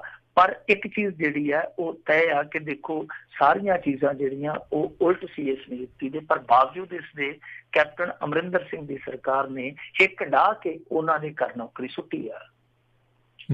ਜੀ ਜੀ। ਅਗਲੀ ਜਿਹੜੀ ਆਪਾਂ ਗੱਲ ਕਰਦੇ, ਕੈਪਟਨ ਸਰਕਾਰ ਨੇ ਧੋਖਾਧੜੀ ਕਰਨ ਵਾਲੀਆਂ ਵਿੱਤੀ ਕੰਪਨੀਆਂ ਦੇ ਲਿਆਂਦੇ ਵਾਰੰਟ। ਦੇਖੋ ਰਾਜਕਰਮਵੀਰ ਸਿੰਘ ਜੀ, ਇਹ ਇੱਕ ਚੰਗੀ ਪਹਿਲ ਕਦਮੀ ਆ ਕਿਉਂਕਿ ਸਾਡੇ ਪੰਜਾਬ ਦੇ ਵਿੱਚ ਠੱਗਾਂ ਨੇ ਇਹੋ ਜਿਹਾ ਕਿ ਜਾਲ ਵਿਛਾਇਆ ਹੋਇਆ ਕਿ ਬਹੁਤ ਵੱਡੇ ਪੱਧਰ ਤੇ ਠੱਗੀਆਂ ਮਾਰਨ ਤੋਂ ਬਾਅਦ ਹੁਣ ਹੇਠਲੇ ਪੱਧਰ ਤੇ ਠੱਗੀਆਂ ਮਾਰ ਜਾਂਦੇ ਆ। ਆ ਥੋੜੇ ਦਿਨ ਪਹਿਲਾਂ ਸਾਡੇ ਪਿੰਡ ਦੇ ਲਾਗੇ ਕੁਛ ਔਰਤਾਂ ਤੋਂ 2-2 ਹਜ਼ਾਰ ਰੁਪਈਆ ਲੈ ਗਏ, ਔਰ ਇਸ ਤੋਂ ਇਲਾਵਾ ਪਰ ਨੋਟਾਂ ਤੇ ਕੋਈ ਸਾਈਨ ਕਰਾ ਕੇ ਲੈ ਗਏ, ਕੁਛ ਚੈੱਕ ਲੈ ਗਏ, ਪਰ ਨੋਟ ਤੇ ਪਤਾ ਨਹੀਂ ਲੱਗੇ ਜਾਂ ਨਹੀਂ ਲੱਗੇ, ਉਹਨਾਂ ਨੇ ਜਾ ਕੇ ਚੈੱਕ ਲਾ ਦਿੱਤੇ ਕਿ ਇਹਨਾਂ ਨੇ ਚੈੱਕ ਅਨਪੜ੍ਹ ਲੋਕਾਂ ਨੇ ਦੇ ਦਿੱਤੇ, ਖਾਤੇ ਜਿਹੜੇ ਇਹਨਾਂ ਦੇ ਚੱਲ ਰਹੇ ਸੀਗੇ, ਤੇ ਉਹਨਾਂ ਨੂੰ ਝਾਂਸਾ ਦਿੱਤਾ ਗਿਆ ਲੋਕਾਂ ਨੂੰ ਕਿ ਇੱਕ ਮੋਦੀ ਸਾਹਿਬ ਦੀ ਸਕੀਮ ਆ ਜਿਹਦੇ ਵਿੱਚ ਤੁਹਾਨੂੰ ਮਾਲੀ ਇਮਦਾਦ ਦਿੱਤੀ ਜਾਊਗੀ, ਤੁਸੀਂ ਇਨਵੈਸਟ ਕਰੋ ਥੋੜਾ 2-2000 2,500 ਰੁਪਇਆ, ਥੋੜਾ ਫਿਰ ਮਹੀਨੇ ਬਾਅਦ ਤੁਸੀਂ ਇਨਵੈਸਟ ਕਰਿਓ ਤਾਂ ਤੁਹਾਨੂੰ ਮੋੜ ਵੀ ਮਾਲੀ ਇਮਦਾਦ ਜਿਹੜੀ ਹੈ ਉਹ ਸਰਕਾਰ ਵੱਲੋਂ ਦਿੱਤੀ ਜਾਊਗੀ। ਤਾਂ ਉਹਨਾਂ ਨੇ ਜਿਹੜੇ ਚੈੱਕ ਲਏ ਸੀਗੇ ਜਾ ਕੇ ਚੈੱਕ ਬੈਂਕਾਂ ਚ ਲਾ ਕੇ ਉਲਟਾ ਕਿ ਅਸੀਂ ਇਹਨਾਂ ਤੋਂ ਪੈਸੇ ਹੋਰ ਲੈਣੇ ਆ। ਉਹ ਲੋਕ ਜਿਹੜੇ ਸੀਗੇ ਜਦੋਂ ਸੰਮਨ ਉਹਨਾਂ ਨੂੰ ਪ੍ਰਾਪਤ ਹੋਏ, ਉਹ ਲੋਕ ਵਕੀਲਾਂ ਕੋਲ ਤੁਰੇ ਫਿਰਦੇ ਸੀ, ਪੱਟਾਂ ਤੇ ਹੱਥ ਮਾਰ ਕੇ ਪਿੱਟਦੇ ਪਏ ਸੀ ਕਿ ਸਾਡੇ ਨਾਲ ਬਣ ਕੀ ਗਿਆ। ਯਾਨੀ ਦੇਖ ਲਓ ਕਿ ਹੇਠਲੇ ਪੱਧਰ ਤੇ ਕਿੱਥੇ ਆ ਕੇ ਕਿਸ ਤਰ੍ਹਾਂ ਦੀਆਂ ਠੱਗੀਆਂ ਮਾਰ ਜਾਂਦੇ ਆ। ਤਾਂ ਵੱਡੇ ਪੱਧਰ ਤੇ ਬਹੁਤ ਸਾਰੀਆਂ ਠੱਗੀਆਂ, ਉਹ ਕਿੱਥੋਂ ਪ੍ਰਭਾਤ ਕੰਪਨੀ ਚੱਲੀ ਸੀਗੀ, ਤਾਂ ਅੱਜ ਤੱਕ ਦੇਖ ਲਓ ਕਿੰਨੀਆਂ, ਭੰਗੂ ਦੀ ਕੰਪਨੀ, ਸ਼ੰਗੂ ਦੀ ਕੰਪਨੀ, ਮੰਗੂ ਦੀ ਕੰਪਨੀ ਆ ਗਈ, ਆ ਪਰਲ ਆ ਗਈ, ਫਲਾਣੇ ਹਰਲ ਆ ਗਈ, ਪਤਾ ਨਹੀਂ ਕਿੰਨੀਆਂ ਕੁ ਕੰਪਨੀਆਂ ਜਿਹੜੀਆਂ ਪੰਜਾਬੀਆਂ ਨੂੰ ਬੇਵਕੂਫ ਬਣਾ ਕੇ ਨਿਕਲ ਜਾਂਦੀਆਂ। ਤਾਂ ਹੁਣ ਇਹਨਾਂ ਨੇ ਸਕੰਜਾ ਕੱਸਣ ਦਾ ਫੈਸਲਾ ਕਰ ਲਿਆ। ਇਹਦੇ ਵਿੱਚ ਇਹਨਾਂ ਨੇ ਇੱਕ ਕਾਨੂੰਨ ਲਿਆਂਦਾ ਜਿਹਦਾ ਨਾਂ ਰੱਖਿਆ ਗਿਆ ਦਾ Punjab protection of interest of depositors in financial establishment bill 2018। So ਕਾਫੀ ਵੱਡਾ ਨਾਂ ਆ, ਅੰਗਰੇਜ਼ੀ ਮੇਰੀ ਉਹੋ ਜਿਹੀ ਆ, ਕਮਜ਼ੋਰ ਜੀ ਆ, ਜੇ ਕੋਈ ਇੱਧਰ ਉੱਧਰ ਗਲਤੀ ਹੋਵੇ ਤਾਂ ਮਾਫ਼ ਕਰਿਓ। ਖੈਰ ਇਹਨਾਂ ਨੇ ਇਹਦੇ ਵਿੱਚ ਵੱਖ-ਵੱਖ ਮੱਦਾਂ ਰੱਖੀਆਂ ਨੇ, ਜਿੱਦਾਂ ਧਾਰਾ 6 ਆ, ਇਹਦੇ ਵਿੱਚ ਜੇ ਕੋਈ ਇਸ ਤਰ੍ਹਾਂ ਠੱਗੀ ਠੋਰੀ ਕਰਦੀ ਹੈ ਕੰਪਨੀ, ਉਹ ਕੰਪਨੀ ਦੇ ਮਾਲਕਾਂ, ਮੈਨੇਜਰਾਂ, ਕੰਪਨੀ ਦੇ ਮੁਲਾਜ਼ਮਾਂ ਨੂੰ 10 ਸਾਲ ਤੱਕ ਦੀ ਕੈਦ ਹੋ ਸਕਦੀ ਹੈ। ਇਸ ਧਾਰਾ ਦੇ ਮੁਤਾਬਕ 1 ਲੱਖ ਰੁਪਏ ਤੋਂ ਲੈ ਕੇ 2 ਲੱਖ ਜਾਂ 1 ਕਰੋੜ ਤੱਕ ਦਾ ਜੁਰਮਾਨਾ ਹੋ ਸਕਦਾ। ਧਾਰਾ 5 ਇਹਦੇ ਵਿੱਚ ਰੱਖੀ ਗਈ ਆ, ਜਿਹਦੇ ਤਹਿਤ ਜ਼ਿਲ੍ਹਾ ਮੈਜਿਸਟ੍ਰੇਟ, ਵਧੀਕ ਜ਼ਿਲ੍ਹਾ ਮੈਜਿਸਟ੍ਰੇਟ, ਉਹਨਾਂ ਨੂੰ ਸੂਚਿਤ ਕਰਨਾ ਪਊਗਾ ਇਹਨਾਂ ਕੰਪਨੀਆਂ ਵੱਲੋਂ, ਔਰ ਹਰ ਤਿਮਾਹੀ ਇੱਕ ਰਿਪੋਰਟ ਦੇਣੀ ਹੋਏਗੀ, ਤੇ ਜੇ ਉਹ ਰਿਪੋਰਟ ਨਹੀਂ ਦਿੰਦੇ ਤਾਂ ਵੀ 1 ਲੱਖ ਰੁਪਈਆ ਜੁਰਮਾਨਾ ਹੋਊਗਾ। ਧਾਰਾ 3 ਰੱਖੀ ਗਈ ਹੈ ਇਸੇ ਕਾਨੂੰਨ ਦੇ ਵਿੱਚ ਕਿ ਕੰਪਨੀ ਦੀ ਜਾਇਦਾਦ ਤੋਂ ਇਲਾਵਾ ਕੰਪਨੀ ਦੇ ਮਾਲਕ, ਡਿਫਾਲਟਰਾਂ ਤੇ ਹਿੱਸੇਦਾਰਾਂ ਦੀ ਜਾਇਦਾਦ ਜਿਹੜੀ ਆ ਉਹ ਜ਼ਬਤ ਕੀਤੀ ਜਾ ਸਕਦੀ ਹੈ। ਇਸੇ ਤਰ੍ਹਾਂ ਇੱਕ ਧਾਰਾ 4 ਰੱਖੀ ਗਈ ਆ, ਉਹਦੇ ਵਿੱਚ ਵੀ ਮੈਜਿਸਟ੍ਰੇਟ, ਵਧੀਕ ਜ਼ਿਲ੍ਹਾ ਮੈਜਿਸਟ੍ਰੇਟ ਨੂੰ ਜ਼ਬਤ ਕੀਤੀ ਜਾਇਦਾਦ, ਕਿ ਜਿਹੜੀ ਜ਼ਬਤ ਕੀਤੀ ਹੈ ਜਾਇਦਾਦ,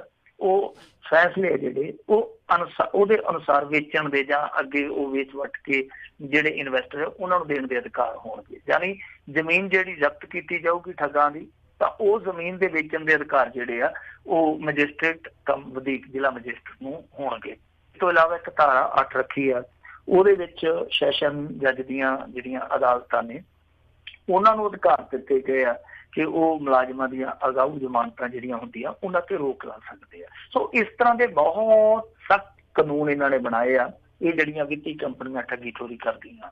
ਪਰ ਇਹਦੇ ਵਿੱਚ ਇੱਕ ਸਵਾਲ ਕੈਪਟਨ ਅਮਰਿੰਦਰ ਸਿੰਘ ਤੇ ਵੀ ਉੱਠੂਗਾ।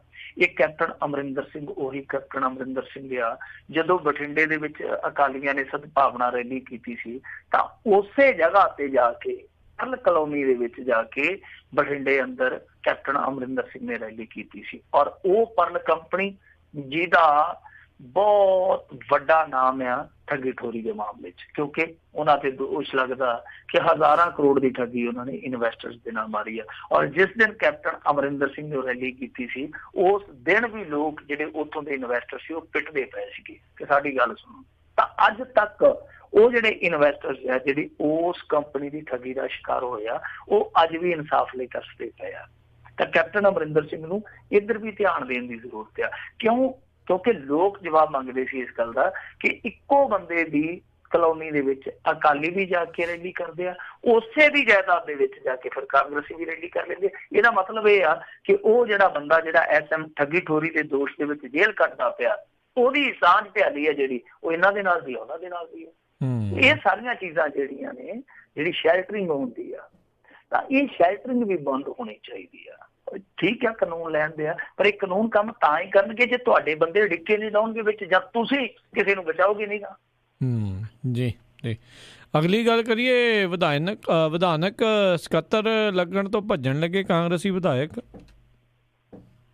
ਇਹ ਪਹਿਲਾ ਮੌਕਾ ਹੋਊਗਾ ਜਦੋਂ ਕਿਸੇ ਅਹੁਦੇ ਤੋਂ ਵਿਧਾਇਕ ਭੱਜਣ ਲੱਗੇ ਹੋਣਗੇ, ਤਾਂ ਕੋਈ ਖਾਸ ਵਜ੍ਹਾ ਰਹੀ ਹੋਊਗੀ, ਨਹੀਂ ਤੇ ਅਹੁਦਾ ਹੀ ਕੌਣ ਛੱਡਦੇ ਆ ਤੇ ਜੀ। ਖੈਰ ਮਸਲਾ ਕੀ ਆ ਤੁਹਾਨੂੰ ਪਤਾ ਹੀ ਆ ਕਿ ਇੰਡੀਆ ਦੇ ਵਿੱਚ ਇੱਕ ਕਾਨੂੰਨ ਬਣ ਗਿਆ ਸੀਗਾ, ਕਿਉਂਕਿ UP ਦੇ ਵਿੱਚ ਇੱਕ ਵਾਰੀ ਇੱਕ ਸਰਕਾਰ ਦੇ ਵਿੱਚ ਇੰਨੇ ਮੰਤਰੀ ਬਣ ਗਏ ਸੀ, ਜੇ ਉਹਨਾਂ ਨੂੰ ਕਤਾਰ 'ਚ ਖੜਿਆ ਕਰ ਦਿੱਤਾ ਜਾਂਦਾ ਤੇ ਸ਼ਾਇਦ ਰੇਲ ਗੱਡੀ, ਜਿਹੜੀ ਛੋਟੀ ਰੇਲ ਗੱਡੀ ਹੁੰਦੀ ਹੈ, ਉਹਦੇ ਤੋਂ ਵੀ ਲੰਬਾਈ ਜ਼ਿਆਦਾ ਉਹਨਾਂ ਦੀ ਬਣ ਜਾਂਦੀ ਸੀ। ਤਾਂ ਉਦੋਂ ਬਾਅਦ ਫਿਰ ਸਵਾਲ ਉੱਠਿਆ ਕਿ ਇਹਨਾਂ ਨੂੰ ਇਸ ਤਰ੍ਹਾਂ ਨਹੀਂ ਛੱਡਿਆ ਜਾ ਸਕਦਾ ਤੇ ਸਾਰੇ ਦੇ ਸਾਰੇ ਮੰਤਰੀ ਬਣਾ ਲੈਣਗੇ ਜੇ ਇਹਨਾਂ ਦਾ ਵਾਹ ਚੱਲੂਗਾ। ਤਾਂ ਫਿਰ ਹੋਇਆ ਕੀ ਸੀਗਾ ਕਿ ਇੱਕ ਕਾਨੂੰਨ ਬਣ ਗਿਆ ਸੀਗਾ, ਜਿੰਨੀਆਂ ਅਸੈਂਬਲੀ ਦੀਆਂ ਕੁੱਲ ਸੀਟਾਂ ਉਹਦਾ 15% ਕੋਟਾ ਜਿਹੜਾ ਉਹ ਮੰਤਰੀ ਮੰਡਲ ਲਈ ਹੋਊਗਾ। ਇਹ 2002-03 ਦੀਆਂ ਸ਼ਾਇਦ ਗੱਲਾਂ ਨੇ, ਜਦੋਂ ਅਟਲ ਬਿਹਾਰੀ ਵਾਜਪਾਈ ਸਰਕਾਰ ਹੁੰਦੀ ਸੀਗੀ।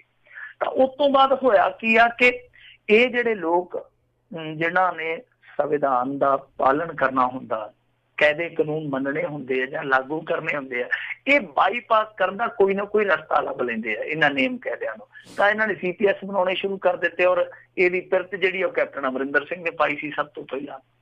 ਤਾਂ ਉਸ ਤੋਂ ਬਾਅਦ ਹੁਣ CPS ਵਾਲਾ ਵੀ ਟੈਂਟਾ ਨਿਬੜ ਗਿਆ, ਕਿਉਂਕਿ ਕੋਰਟਾਂ ਨੇ ਉਹ ਰੱਦ ਕਰ ਦਿੱਤੀਆਂ ਨਿਯੁਕਤੀਆਂ, ਗੈਰ ਸੰਵਿਧਾਨਕ ਕਰਾ ਦਿੱਤੀਆਂ। ਤਾਂ ਹੁਣ ਇਹਨਾਂ ਨੇ ਕੀ ਕੀਤਾ, ਜਦੋਂ ਆ ਮੰਤਰੀ ਮੰਡਲ ਦਾ ਵਿਸਤਾਰ ਹੋਇਆ, ਇਹਨਾਂ ਦੇ ਵਿੱਚ ਨਾਰਾਜ਼ਗੀ ਗਈ। ਕਾਫੀ ਲੋਕ ਜਿਹੜੇ ਸੀ ਉਹ ਨਾਰਾਜ਼ ਸੀਗੇ, ਵਿਧਾਇਕ ਖਾਸ ਤੌਰ ਤੇ ਜਿਹੜੇ ਸੀਨੀਅਰ ਵਿਧਾਇਕ ਆ, ਔਰ ਕੁਛ ਲੋਕ ਤੇ ਇੱਥੋਂ ਤੱਕ ਕਹਿੰਦੇ ਸੀ ਕਿ ਧੱਕੇ ਵੀ ਅਸੀਂ ਖਾਧੇ, ਪਾਰਟੀਆਂ ਲਈ ਜੁੱਤੀਆਂ ਵੀ ਅਸੀਂ ਖਾਧੀਆਂ। ਹੁਣ ਜਦੋਂ ਵਾਰੀ ਆਈ ਹੈ ਤੇ ਨਵਜੋਤ ਸਿੱਧੂ ਹੋਰੀ ਆ ਕੇ ਇੱਥੇ ਸਾਰੀ ਘਰ ਦੀ ਨੰਬਰਦਾਰੀ ਸਾਂਭੀ ਫਿਰਦੇ ਆ। ਤਾਂ ਇਹ ਜਿਹੜੀ ਨਾਰਾਜ਼ਗੀ ਸੀ, ਇਸ ਨੂੰ ਦੂਰ ਕਰਨ ਲਈ ਇਹਨਾਂ ਨੇ ਇੱਕ ਪੈਂਤੜਾ ਲੱਭਿਆ ਸੀਗਾ ਕਿ ਅਸੀਂ ਵਿਧਾਨਕ ਸੈਕਟਰੀ ਲਾ ਦਿੰਦੇ ਆ। ਮਤਲਬ ਕਿ 18 ਮੰਤਰੀ ਆ, 18 ਦੇ ਨਾਲ 18 ਵਿਧਾਇਕ ਲੱਗ ਜਾਣਗੇ। ਤਾਂ ਬਾਕੀ ਜਿਹੜੇ ਬਚੇ ਆ ਉਹਨਾਂ ਨੂੰ ਕਵਾਂਗੇ ਤੁਸੀਂ ਇੰਤਜ਼ਾਰ ਕਰੋ, ਥੋੜਾ ਇੰਤਜ਼ਾਰ ਦਾ ਮਜ਼ਾ ਲੀਜੀਏ, ਤਾਂ ਉਸ ਤੋਂ ਬਾਅਦ ਤੁਹਾਡੀ ਵਾਰੀ ਆ ਜਾਊਗੀ, ਫਿਰ ਤੁਹਾਨੂੰ ਕਿਤੇ ਨਾ ਕਿਤੇ ਐਡਜਸਟ ਕਰ ਦਿਆਂਗੇ। ਤਾਂ ਪਹਿਲਾਂ ਤੇ ਦੱਸਦੇ ਆ ਕਿ ਵਿਧਾਇਕਾਂ ਨੇ ਹਾਮੀ ਭਰ ਦਿੱਤੀ ਕਿ ਚਲੋ 7 ਬਚਨ ਆ, ਅਸੀਂ ਇਹ ਸੈਕਟਰੀ ਲੱਗ ਜਾਂਦੇ ਆ। ਪਰ ਜਦੋਂ ਉਹਨਾਂ ਨੂੰ ਪਤਾ ਲੱਗਿਆ ਕਿ ਅਸੀਂ ਇਕੱਲੀ ਨਾਂ ਦੀ ਪੂਛ ਹੀ ਨਾਲ ਚੁੱਕੀ ਫਿਰਾਂਗੇ, ਸਾਡੇ ਪੱਲੇ ਤੇ ਕੱਖ ਨਹੀਂ ਪੈਣਾ, ਕਿਉਂਕਿ ਨਾ ਤੇ ਸਾਨੂੰ ਕੋਈ ਐਕਸਟਰਾ ਪਾਵਰ ਮਿਲਣੀ ਆ, ਮਤਲਬ ਕਿ ਨਾ ਤੁਸੀਂ ਫਾਈਲ ਵੇਖ ਸਕਦੇ ਹੋ, ਨਾ ਤੁਸੀਂ ਫਾਈਲ ਜਿਹੜੀ ਆ ਉਹ ਅੱਗੇ ਤੋਰ ਸਕਦੇ ਹੋ, ਨਾ ਤੁਹਾਨੂੰ ਕੋਈ ਐਕਸਟਰਾ ਭੱਤਾ ਮਿਲਣਾ, ਨਾ ਤੁਹਾਨੂੰ ਐਕਸਟਰਾ ਕੋਈ ਤਨਖਾਹ ਮਿਲਣੀ ਆ, ਨਾ ਕੋਈ ਗੱਡੀ ਮਿਲਣੀ ਆ, ਨਾ ਕੋਈ ਛੱਡੀ ਮਿਲਣੀ ਆ, ਬਸ ਏਦਾਂ ਹੀ ਤੁਰੇ ਚਲੋ। ਤੇ ਹੁਣ ਦੱਸਦੇ ਆ ਕਿ ਉਹ ਜਿਹੜੇ ਵਿਧਾਨਕ ਸੈਕਟਰੀ ਆ, ਇਹਨਾਂ ਨੇ ਕਿਹਾ ਸੀਗਾ ਕਿ ਅਸੀਂ ਵਿਧਾਨਕ ਸੈਕਟਰੀ ਲਾਉਣੇ ਆ, ਉਹ ਕਹਿੰਦੇ ਕਿ ਅਸੀਂ ਇਸ ਸੈਕਟਰੀ ਤੋਂ ਰੱਜੇ ਆ, ਤੁਸੀਂ ਹੋਰ ਬੰਦੇ ਪਾਲ ਲਓ। ਯਾਨੀ ਉਹ ਲੱਤ ਚੁੱਕ ਗਿਆ। ਇਹੀ ਕਾਰਨ ਆ ਕਿ ਅੱਜ ਦੀ ਦੇਖੋ ਕੈਬਨਿਟ ਦੇ ਵਿੱਚ, ਜਿਵੇਂ ਆਪਾਂ ਹੁਣ ਪਿਛਲਾ ਨੁਕਤਾ ਵਿਚਾਰ ਕੇ ਆਏ ਕਿ ਇਹਨਾਂ ਨੇ ਇੱਕ ਨਵਾਂ ਕਾਨੂੰਨ ਲਿਆਂਦਾ, ਇਹ ਕੈਬਨਿਟ ਦੀ ਮੀਟਿੰਗ ਦੇ ਵਿੱਚ ਆਇਆ। ਸੋ ਕੈਬਨਿਟ ਦੀ ਮੀਟਿੰਗ 'ਚ ਅੱਜ ਇਹ ਮਤਾ ਇਹਨਾਂ ਨੇ ਪਗਾ ਦੇਣਾ ਸੀਗਾ, ਪਰ ਹੋਇਆ ਕੀ ਆ ਕਿ ਇਹਨਾਂ ਦੇ ਜਿਹੜੇ ਆਪਣੇ ਵਿਧਾਇਕ ਸੀਗੇ ਉਹ ਲੱਤ ਚੁੱਕ ਗਏ। ਸੋ ਇਸ ਕਰਕੇ ਇਹ ਖਰੜਾ ਜਿਹੜਾ ਕਿ ਐਡਵੋਕੇਟ ਜਨਰਲ ਕੋਲ ਭੇਜੀ ਬੈਠੇ ਸੀਗੇ, ਇਹ ਇਹਨਾਂ ਨੂੰ ਵਾਪਸ ਹੁਣ ਲੈਣਾ ਪਿਆ, ਕਿਉਂਕਿ ਇਹਦਾ ਕਾਰਨ ਇਹੋ ਹੀ ਆ, ਇਹਨਾਂ ਦੇ ਆਪਣੇ ਵਿਧਾਇਕ ਆ ਜਿਹੜੇ ਉਹ ਕਹਿੰਦੇ ਕਿ ਨਾ ਬਾਬਾ ਨਾ, ਅਸੀਂ ਨਹੀਂ ਸੈਕਟਰੀ ਬਣਨਾ। ਜੀ ਜੀ। ਤੇ ਮਿੰਟੂ ਜੀ, ਅਗਲੀ ਜਿਹੜੀ ਖਬਰ ਉਸ ਤੇ ਨਜ਼ਰ ਮਾਰੀਏ ਵੀ ਦੂਸ਼ਿਤ ਪਾਣੀ ਦੇ ਮਾਮਲੇ ਵਿੱਚ ਕੇਂਦਰ ਘੇਰਨ ਲੱਗਾ ਸੂਬਾ ਸਰਕਾਰ ਨੂੰ। ਵੇਖੋ, ਕੇਂਦਰ ਸਰਕਾਰ ਬੜਾ ਲੇਟ ਤੁਰਿਆ, ਪਰ ਲੇਟ ਮੈਨੂੰ ਲੱਗਦਾ ਕਿ ਉਹ ਕਸੂਤਾ ਕਰੇਗਾ ਨਾਲੇ ਕੰਮ। ਹੁਣ ਇਹਨਾਂ ਨੇ ਜਿਸ ਤਰੀਕੇ ਨਾਲ ਇੱਕ ਕੇਂਦਰੀ ਕਮੇਟੀ ਬਣਾ ਦਿੱਤੀ ਆ, ਤੁਹਾਨੂੰ ਪਤਾ ਹੀ ਆ ਕਿ ਜਿਹੜਾ ਇੱਥੋਂ ਦਾ ਜਲ ਦਾ ਮੰਤਰਾਲਾ ਉਹ ਹੈਗਾ ਨਿਤਨ ਗਡਕਰੀ ਦੇ ਕੋਲ, ਤੇ ਨਿਤਨ ਗਡਕਰੀ ਆ ਜਿਹੜਾ ਥੋੜਾ ਜਿਹਾ ਉਹ ਬੰਦਾ ਫਰੜਾ ਹੀ ਆ ਜੀ। ਇੱਕ ਕੇਂਦਰ ਦੀ ਕਮੇਟੀ ਬਣਾ ਦਿੱਤੀ ਔਰ ਨਾਲ ਇੱਕ ਸੰਦੇਸ਼ ਦਿੱਤਾ ਕਿ ਜਿਹੜਾ ਤੁਸੀਂ ਹੁਣ ਤੱਕ ਦਾ ਕੰਮਕਾਰ ਕੀਤਾ ਇੱਥੇ, ਕਿ ਉਹ ਜਿਹੜੀ ਫੈਕਟਰੀ ਆ ਉਹ ਸੀਲ ਕਰ ਦਿੱਤੀ, ਇਸ ਤੋਂ ਇਲਾਵਾ 5 ਕਰੋੜ ਰੁਪਏ ਦਾ ਜੁਰਮਾਨਾ ਪਾ ਦਿੱਤਾ, ਇਹ ਜੋ ਵੀ ਤੁਸੀਂ ਕੀਤਾ ਇਹ ਬਸ ਐਵੇਂ ਝਾੜ ਪੁੰਜ ਜੀ ਆ, ਬਾਕੀ ਕੰਮ ਤੇ ਹਲੇ ਬਕਾਇਆ ਰਹਿੰਦੇ ਆ। ਸੋ ਇਸੇ ਕਰਕੇ ਇਹਨਾਂ ਨੇ ਅਰਜੁਨ ਰਾਮ ਮੇਘਵਾਲ ਜਿਹੜਾ ਕੇਂਦਰੀ ਮੰਤਰੀ ਆ, ਉਹਦੀ ਅਗਵਾਈ ਦੇ ਵਿੱਚ ਇੱਕ ਕੇਂਦਰੀ ਟੀਮ ਦਾ ਗਠਨ ਕਰ ਦਿੱਤਾ। ਦੱਸਦੇ ਆ ਕਿ ਉਹ ਟੀਮ ਜਲਦੀ ਹੀ, ਉਹ ਕਮੇਟੀ ਜਲਦੀ ਹੀ ਚੰਡੀਗੜ੍ਹ ਦੇ ਵਿੱਚ ਆ ਕੇ ਪਹਿਲੀ ਬੈਠਕ ਕਰਨ ਵਾਲੀ ਹੈ, ਪਹਿਲੀ ਮੀਟਿੰਗ ਕਰਨ ਵਾਲੀ ਹੈ। ਤਾਂ ਉਸ ਤੋਂ ਬਾਅਦ ਉਹ ਇੱਥੇ ਇਨਵੈਸਟੀਗੇਸ਼ਨ ਕਰੇਗੀ ਕਿ ਇਹ ਜਿਹੜਾ ਨੁਕਸਾਨ ਹੋਇਆ ਤਾਂ ਉਹਦੇ ਲਈ ਜਿਹੜਾ ਇਹਨਾਂ ਨੇ ਕੰਮਕਾਰ ਕੀਤਾ ਹੁਣ ਤੱਕ, ਜੋ ਐਕਸ਼ਨ ਲਿਆ ਇਹਨਾਂ ਨੇ, ਕਿ ਉਹ ਠੀਕ ਹੈ, ਵਾਜਬ ਹੈ। ਇਸ ਤੋਂ ਇਲਾਵਾ ਹੋਰ ਕੀ ਕੁਛ ਵਾਪਰਦਾ ਪਿਆ ਇੱਥੋਂ ਦੀਆਂ ਨਦੀਆਂ, ਇੱਥੋਂ ਦੇ ਨਹਿਰਾਂ ਦੇ ਵਿੱਚ, ਇਸ ਚੀਜ਼ ਦਾ ਵੀ ਅੰਕਲਨ ਹੋਵੇਗਾ ਔਰ ਇਹ ਸਾਰੀ ਰਿਪੋਰਟ ਜਿਹੜੀ ਆ ਉਹ ਜਾਊਗੀ ਕੇਂਦਰ ਕੋਲ। ਕੇਂਦਰ ਉਸ ਤੋਂ ਬਾਅਦ ਫਿਰ ਅਗਲਾ ਸਟੈਪ ਚੁੱਕੂਗਾ। ਇਹਦਾ ਮਤਲਬ ਆ ਕਿ ਉਹ ਜਿਹੜੀ ਰਿਪੋਰਟ ਭੇਜਣਗੇ ਇੱਥੋਂ ਦੀ ਜਿਹੜੀ ਜਾਂਚ ਪੜਤਾਲ ਵਾਲੀ ਕਮੇਟੀ ਆ, ਉਹ ਜਿਹੜੀ ਰਿਪੋਰਟ ਭੇਜਣਗੇ ਉਸ ਤੋਂ ਬਾਅਦ ਕੇਂਦਰ ਹੈ ਜਿਹੜਾ ਉਹ ਕੈਪਟਨ ਦਾ ਗੁੱਡਾ ਵੀ ਬਣ ਸਕਦੇ ਆ, ਤਵਾ ਵੀ ਲਾ ਸਕਦੇ, ਇਹਨਾਂ ਤੇ ਕਾਰਵਾਈ ਵੀ ਕਰ ਸਕਦੇ ਆ ਔਰ ਇਸ ਤੋਂ ਇਲਾਵਾ ਕੋਈ ਨੀਤੀ ਵੀ ਬਣਾ ਸਕਦੇ ਆ। ਤੇ ਜੇ ਅਸੀਂ ਇਸ ਚੀਜ਼ ਨੂੰ ਏਦਾਂ ਲਈਏ ਕਿ ਉਮੀਦ ਕਰ ਸਕਦੇ ਹਾਂ, ਵੈਸੇ ਇਹ ਯਕੀਨ ਨਹੀਂ ਹੁੰਦਾ ਕੀ ਕਰਨਾ ਇਹਨਾਂ ਨੇ ਅੱਗੇ ਜਾ ਕੇ, ਜੇ ਅਸੀਂ ਇਸ ਚੀਜ਼ ਦਾ ਯਕੀਨ ਕਰੀਏ ਕਿ ਜੇ ਕਮੇਟੀ ਹੁਣ ਕੰਮ ਕਰਨ ਲੱਗੀ ਆ ਤਾਂ ਸਾਰਾ ਕੁਝ ਵੇਖ ਕੇ, ਸਾਰਾ ਕੁਝ ਵਾਚ ਕੇ ਕੇਂਦਰ ਨੂੰ ਰਿਪੋਰਟ ਦਿੰਦੀ ਆ ਕਿ ਕੇਂਦਰ ਕੋਈ ਨੀਤੀ ਲੈ ਆਉਂਦੀ ਆ ਚੰਗੀ, ਤਾਂ ਮੇਰੇ ਖਿਆਲ ਦੇ ਨਾਲ ਇਹ ਸਾਡੇ ਲਈ ਸ਼ੁਭ ਕੰਮ ਹੋਊਗਾ। ਪਰ ਹਾਲ ਦੀ ਘੜੀ ਜੋ ਕੈਪਟਨ ਅਮਰਿੰਦਰ ਸਿੰਘ ਆ ਪਿੱਛੇ ਜੇ ਹੁਣ ਲੈ ਕੇ ਆਇਆ ਨਵਾਂ ਪ੍ਰੋਗਰਾਮ ਤੰਦਰੁਸਤ ਪੰਜਾਬ, ਕਿ ਸਾਫ਼ ਪਾਣੀ ਦੇਵਾਂਗੇ, ਸਾਫ਼ ਹਵਾ ਦੇਵਾਂਗੇ, ਸਾਫ਼ ਭੋਜਨ ਦੇਵਾਂਗੇ ਪੰਜਾਬ ਵਾਸੀਆਂ ਨੂੰ, ਕੈਪਟਨ ਅਮਰਿੰਦਰ ਸਿੰਘ ਲਈ ਮੈਂ ਇੱਕ ਨਵੀਂ ਖੁਸ਼ਖਬਰੀ ਕਵਾਂ ਜਾਂ ਗਮ ਖਬਰੀ ਕਵਾਂ, ਸਮਝ ਨਹੀਂ ਆ ਰਹੀ ਕਿ ਉਹ ਮੈਂ ਲੈ ਕੇ ਆਇਆ ਕਿ ਦੱਸਦੇ ਆ ਕਿ ਲੁਧਿਆਣੇ ਜ਼ਿਲ੍ਹੇ ਦੇ ਵਿੱਚ ਆ ਜਿਹੜੇ ਇਸ ਸਾਲ ਦੇ ਵਿੱਚ ਹੁਣ ਤੱਕ ਸੈਂਪਲ ਭਰੇ ਗਏ ਸੀਗੇ, 81 ਸੈਂਪਲ ਭਰੇ ਗਏ ਸੀ ਰਿਸਕ ਏਰੀਆ ਦੇ ਵਿੱਚ, ਉਹਦੇ ਵਿੱਚੋਂ 28 ਸੈਂਪਲ ਫੇਲ ਹੋ ਗਏ, ਯਾਨੀ ਜਿਹੜਾ ਪੀਣ ਵਾਲਾ ਪਾਣੀ ਆ ਉਹ ਲੋਕਾਂ ਦਾ ਜ਼ਹਿਰੀ ਆ। ਹੁਣ ਕੈਪਟਨ ਅਮਰਿੰਦਰ ਸਿੰਘ ਨੂੰ ਵੇਖਣਾ ਪਊਗਾ, ਵਾਚਣਾ ਪਊਗਾ ਕਿ ਇੱਕ ਸ਼ਹਿਰ ਦੇ ਵਿੱਚੋਂ, ਲੁਧਿਆਣਾ ਜ਼ਿਲ੍ਹਾ ਮੈਂ ਵੈਸੇ ਬੋਲ ਗਿਆ, ਲੁਧਿਆਣੇ ਸ਼ਹਿਰ ਦੀ ਇਹ ਗੱਲ ਹੈ, ਲੁਧਿਆਣੇ ਸ਼ਹਿਰ ਦੇ ਵਿੱਚੋਂ 81 ਸੈਂਪਲ ਲੈ ਜਾਂਦੇ ਆ ਔਰ 81 ਦੇ ਵਿੱਚੋਂ 28 ਫੇਲ ਹੋ ਜਾਂਦੇ ਆ। ਹੁਣ ਤੁਸੀਂ ਆਪ ਦੱਸੋ ਕਿ ਇੱਥੋਂ ਦੇ ਲੋਕ ਪਾਣੀ ਪੀ ਰਹੇ ਆ ਜਾਂ ਜ਼ਹਿਰ ਪੀ ਰਹੇ ਆ? ਹੁਣ ਇਹ ਸਾਰੀਆਂ ਚੀਜ਼ਾਂ ਕਿੱਦਾਂ ਠੀਕ ਹੋਣਗੀਆਂ? ਇਹ ਰਲ ਮਿਲ ਕੇ ਕਰ ਲੈਣ ਕੇਂਦਰ ਵਾਲੇ ਜਾਂ ਸਟੇਟ ਵਾਲੇ ਤਾਂ ਬਿਹਤਰ, ਦੋ ਪਾਰਟੀ ਕਰਦੇ ਆ, ਫਿਰ ਇਹਨਾਂ ਦੀ ਰਾਜਨੀਤੀ ਚੱਲੂਗੀ, ਇੱਥੇ ਕੋਈ ਨੀਤੀ ਚੱਜ ਨਾਲ ਨਹੀਂ ਚੱਲੇਗੀ। ਜੀ ਜੀ ਮਿੰਟੂ ਜੀ, ਜਾਂਦੇ ਜਾਂਦੇ ਹੁਣੇ ਥੋੜ੍ਹਾ ਚਿਰ ਪਹਿਲੋਂ ਹੀ ਹਰ ਇੱਕ ਪਾਸੇ ਇਸ ਖਬਰ ਜਿਹੜੀ ਉਹ ਆ ਰਹੀ ਆ ਵੀ ਪੰਜਾਬ ਦੇ ਕੁੱਲ ਰਕਬੇ ਦਾ 85% ਰਕਬਾ ਵੱਖ-ਵੱਖ ਬੈਂਕਾਂ ਕੋਲ ਗਹਿਣੇ ਆ। ਹਾਂ ਬਿਲਕੁਲ, ਮੈਂ ਤੇ ਆਪ ਹੁਣੇ ਹੀ ਖਬਰ ਪੜ੍ਹੀ ਅੱਜ ਵਿਹਲੇ ਹੋ ਕੇ, ਹੈਰਾਨ ਰਹਿ ਗਿਆ ਮੈਂ। ਪਰ ਕਮਾਲ ਦੀ ਗੱਲ ਇਹ ਆ ਕਿ ਦੇਖੋ ਇਸ ਤਰ੍ਹਾਂ ਦੀ ਖਬਰ ਨੂੰ ਸਪੇਸ ਨਹੀਂ ਮਿਲਦੀ, ਨਾ ਤੇ ਕਿਸੇ ਮੇਨ ਸਟ੍ਰੀਮ ਮੀਡੀਆ ਦੇ ਵਿੱਚ ਕੋਈ ਚਰਚਾ ਮਿਲਦੀ ਆ, ਨਾ ਸੋਸ਼ਲ ਮੀਡੀਆ ਤੇ ਸਪੇਸ ਮਿਲੀ ਹੈ ਇਹੋ ਜਿਹੀ ਖਬਰ ਨੂੰ, ਜਦਕਿ ਇਹ ਖਬਰ ਕੋਈ ਸਧਾਰਨ ਮੀਡੀਆ ਸੰਸਥਾਨ ਨਹੀਂ ਲਾ ਰਿਹਾ। ਦੇਖੋ ਤੁਸੀਂ, ਕਮਾਲ ਦੀ ਗੱਲ ਆ ਕਿ ਦੈਨਿਕ ਭਾਸਕਰ ਜਿਹੜਾ ਕਿ ਹਿੰਦੀ ਮੀਡੀਆ ਦੇ ਵਿੱਚ ਪਾਏਦਾਰ ਸੰਸਥਾਨ ਆ, ਮੀਡੀਆ ਸੰਸਥਾਨ ਆ, ਤਾਂ ਉਹਨਾਂ ਨੇ ਜਿਹੜੀ ਅੱਜ ਮੇਨ ਲੀਡ ਸਟੋਰੀ ਲਾਈ ਹੈ, ਮੇਨ ਲੀਡ ਸਟੋਰੀ ਤੋਂ ਭਾਵ ਹੁੰਦਾ ਜਿਹੜੀ ਫਰੰਟ ਪੇਜ ਤੇ ਪਹਿਲੀ ਸਟੋਰੀ ਹੁੰਦੀ ਆ, ਜਿਹੜੀ ਉਹਨਾਂ ਨੇ ਸਟੋਰੀ ਲਾਈ ਆ, ਦੇਖੋ ਉਹਦੀ ਕੋਈ ਚਰਚਾ ਨਹੀਂ ਹੋਈ। ਔਰ ਉਸ ਸਟੋਰੀ ਦੇ ਵਿੱਚ ਜਿਹੜੇ ਉਹਨਾਂ ਨੇ ਫਿਗਰ ਦਿੱਤੇ ਆ ਉਹ ਵੱਖ-ਵੱਖ ਸਰੋਤਾਂ ਤੋਂ ਦਿੱਤੇ ਆ, ਵੱਖ-ਵੱਖ ਸਟੱਡੀਆਂ ਤੋਂ ਦਿੱਤੇ ਆ, ਇੱਥੋਂ ਤੱਕ ਕਿ ਉਹਨਾਂ ਨੇ ਬੈਂਕਾਂ ਦੇ ਸਾਰੇ ਰਿਕਾਰਡ, ਸਾਰੇ ਅੰਕੜੇ ਖੰਗਾਲ ਕੇ ਜਾਂਦੇ ਆ।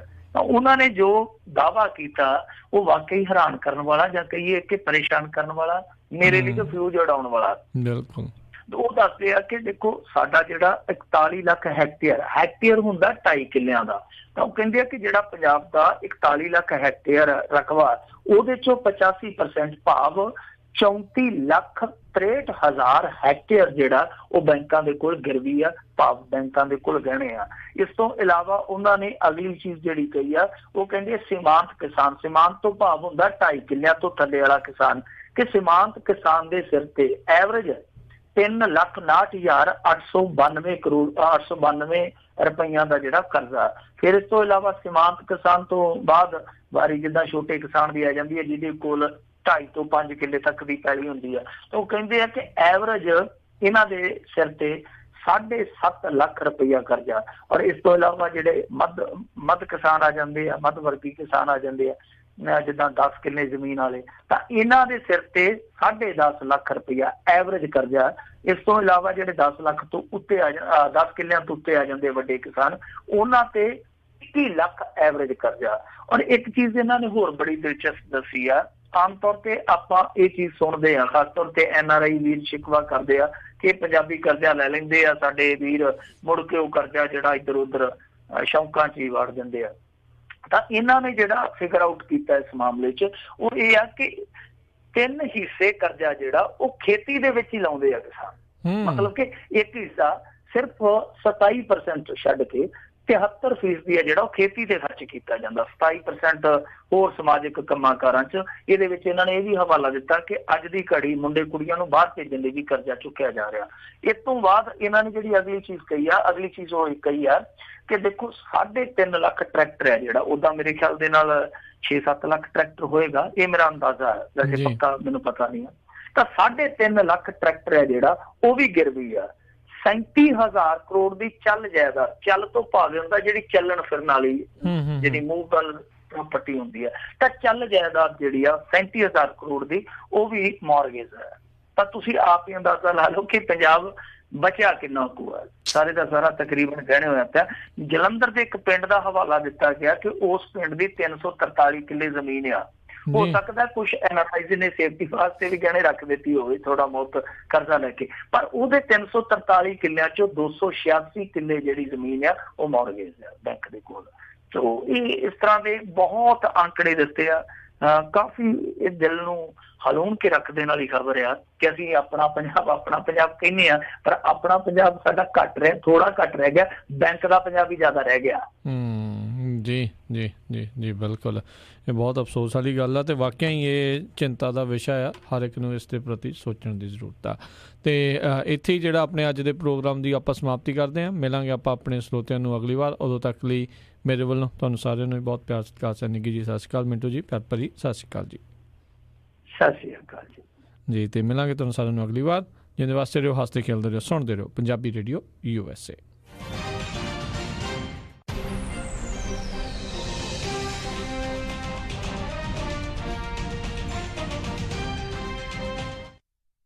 ਭਾਜੀ ਨਵੇਂ ਟਰੱਕ ਦੀਆਂ ਮੁਬਾਰਕਾਂ, ਬੜਾ ਸ਼ਾਨਦਾਰ ਆ। ਬਸ ਜੀ